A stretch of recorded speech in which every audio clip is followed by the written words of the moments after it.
Hello viewers, আজকে আমি দেখাবো মেট্রো রেলে কিভাবে টিকিট কাটতে হয়। আমি টিকিট কাউন্টারে প্রবেশ করছি। তো টিকিট কাটার জন্য সিরিয়ালে দাঁড়াতে হয়। আমি সিরিয়ালের জন্য অপেক্ষা করতেছি। চলে আসলাম মেশিং এর কাছে, টিকিট কাউন্টার। মেশিং এর মাধ্যমে যেটা কাটা হয়, একক টিকিট কাটবো আমি।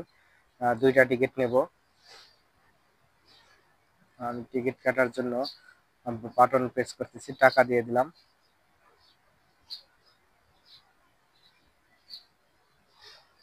একটু সময় অপেক্ষা করার পর দেখতেই পাচ্ছেন আমাকে একটা টিকিট দিয়ে দিল। এরপরে আরেকটা টিকিট দিল। এখন আমাকে বাকি টাকা যেটা আছে এটা উপর দিয়ে ফিডব্যাক দেবে। হ্যাঁ, আমাকে ফিডব্যাক টাকা দিল, আমার টিকিট কাটা শেষ। এখন আমরা চলে যাব পাঞ্চ করে গেটের ওই পারে চলে যাব।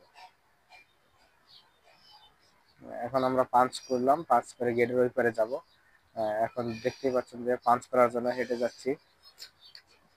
এটা হচ্ছে একটা গেট। এখানে টিকিট শো না করলে আপনি কখনোই ওই পারে যাইতে পারবেন না। ওই পাশে না যাইতে পারলে ট্রেনে ওঠা যাবে না। তো পাঞ্চ করে আমি এই পাশে চলে আসলাম। নেক্সট